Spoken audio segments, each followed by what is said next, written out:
আসসালামু আলাইকুম এভরিওয়ান। সবাইকে অনেক অনেক রমজান মুবারক। আলহামদুলিল্লাহ, এবছরে প্রথম রমজানের জন্য রোজা রাখার জন্য সেহরি খেতে উঠেছি। আর এই যে এটা আপনাদের ভাইয়াকে আমি খেতে দিয়েছি, আর ওনার জন্য এখন তরকারি এনে রেখেছি, যেটা ইচ্ছা সেটা দিয়ে খাবে। তো সচরাচর উনি কিন্তু গরুর মাংসটা খেতে চায় না, তো ওনাকে আমি জানি মুরগির মাংস দিয়ে খাবে। আর এখানে দুধ গরম করে নিচ্ছি। আমরা সব সময় রোজার সময় বেশিরভাগ কিন্তু দুধ খাবই, এমনি সেমনি যেমনই হোক না কেন, কিন্তু রোজা রাখার জন্য হলে দুধ খেতেই হবে। মনে হয় দুধ খেলে পানি পিপাসা লাগে না, আর হচ্ছে একটু ভালো লাগে, রোজাটা খারাপ লাগে না। আর এই যে এখানে নাফি আর আমার মা খেয়ে বসে আছে, নাফি খাচ্ছে।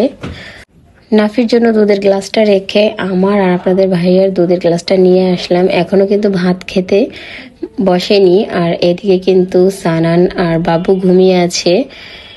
আলহামদুলিল্লাহ, এবছর সবকিছুই আমার কাছে একটু অন্যরকম, কারণ আমার জাদুমণি এবছর সবকিছুতেই আছে আর সবকিছু তার জন্য নতুন।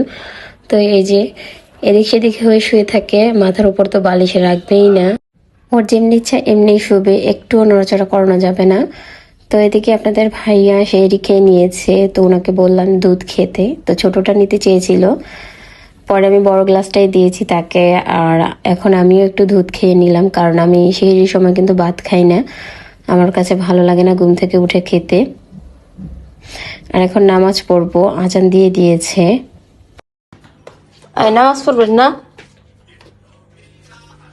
তা আমি যাই আগে। এখন আমি ফজরের নামাজ পড়বো, আর নামাজ পড়ার জন্য হলরুমে যাচ্ছিলাম। তো এই যে এদিকে কিন্তু আমাদের দোকানের কাপড় এনে রেখেছে, দোকান স্টক করা, তাই কিন্তু বাসায় নিয়ে এসেছে। এখন একটু শুতে চেয়েছিলাম, আর দেখুন বাবু ঘুম থেকে উঠে গিয়েছে, তো এখন তো ঘুমাতে পারবো না। আর বাবু ঘুম থেকে উঠে না রাগ করতেছিল যে ঘুম আসবে না। আমি শোয়াতে চাচ্ছিলাম, বারবার উল্টো হয়ে যাচ্ছিল।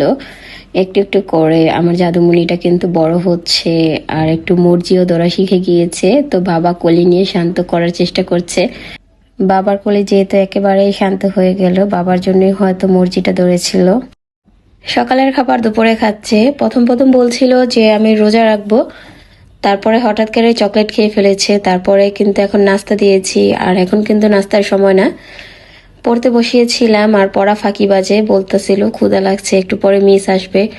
ওইদিকে বাবুকে ঘুম পাড়িয়ে রেখে এখন আবার একটু কাজ করছি। আর 1 কেজি ডাল এখানে ভিজিয়ে রেখেছিলাম কালকে রাতে, তো এখন সবগুলো একসাথে ব্লেন্ডার করে নিচ্ছি।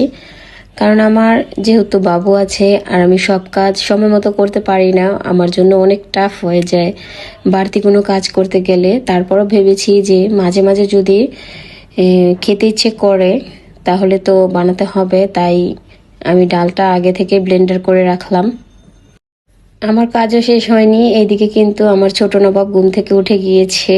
আর এই যে ঘুম থেকে উঠেই কিন্তু উল্টা হয়ে শুয়ে আছে, আর এদিকেই তাকিয়ে আছে যে মামুনি কি করছে, আমার কাছে আসছে না কেন। তো এসে দেখি একেবারে খুব খুশি হয়ে গেছে আমার সোনামণিটা। প্রথম রোজা আজকে, তাই কিন্তু সবকিছু একটু স্পেশাল স্পেশাল করতে ইচ্ছে করে। সবসময় রোজার আগে কিন্তু আমি অনেক কিছুই ফ্রোজেন করে রাখি, কিন্তু এবার কোনো কিছুই করতে পারিনি, তাই এখন করছি। আর আগে থেকেই আমার চ্যানেলে কিন্তু রোল রেসিপি আছে, তাই কিন্তু আজকে আমি সেভাবে ডিটেলসে দেখাচ্ছি না।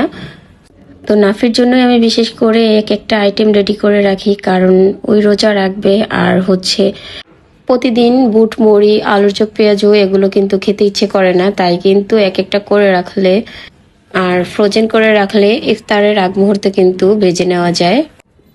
আর এভাবে কিন্তু ফ্রিজে 2 থেকে 3 মাস সংরক্ষণ করা যায়। আর আমি এখানে একটু বেশি করে বানিয়েছি, ঈদের পরও মেহমান আসলে তাদেরকেও দেওয়া যাবে। আর এই যে আমাদের কিন্তু ইফতারের জন্য সবকিছু রেডি করে নেওয়া হয়ে গিয়েছে, আর আজানের কিন্তু আর বেশি সময় বাকি নেই, একটু পরে আজান দিয়ে দিবে। আর আজকে একটু লেট হয়ে গিয়েছে, এখনো কিন্তু ইফতারের সামনে বসতে পারিনি। সবকিছু রেডি করা শেষ, এখন লাচ্ছিটা দেখছিলাম যে পারফেক্ট ভাবে হয়েছে কিনা, একটু পানি লাগবে, তাই একটু পানি মিশিয়ে দিলাম। আর হচ্ছে যতটুকু পেরেছি ততটুকুই করেছি। তারপরও বাবু নিয়ে যে এতটুকু করতে পেরেছি, শুধু আমার মা আছে তাই আমি করতে পারলাম, না হয় মনে হয় কিছুই করতে পারতাম না। তারপরও মা কিন্তু বকাবকি করছিল যে কোনো কিছু করার দরকার নেই, বাবুকে নিয়ে এত ঝামেলার কোনো দরকার নেই।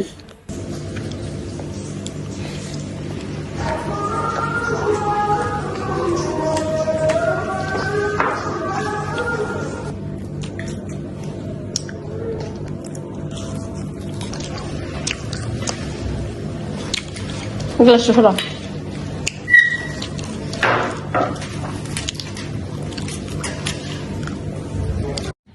বিয়ের 17 বছর চলে, আর আমার মধ্যে একটা কিন্তু আফসোস সবসময় থেকে যাবে, আপনাদের ভাইয়াকে ছাড়া ইফতার করি।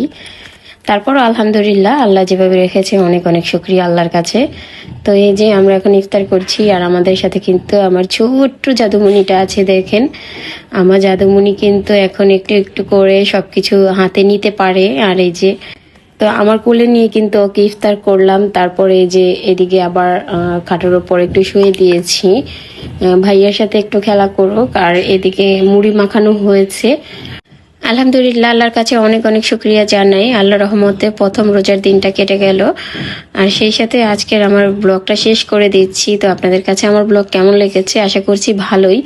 তো নতুন ব্লগ দেখার আমন্ত্রণ রইল। সবাই ভালো থাকবেন, সুস্থ থাকবেন। আল্লাহ হাফিজ।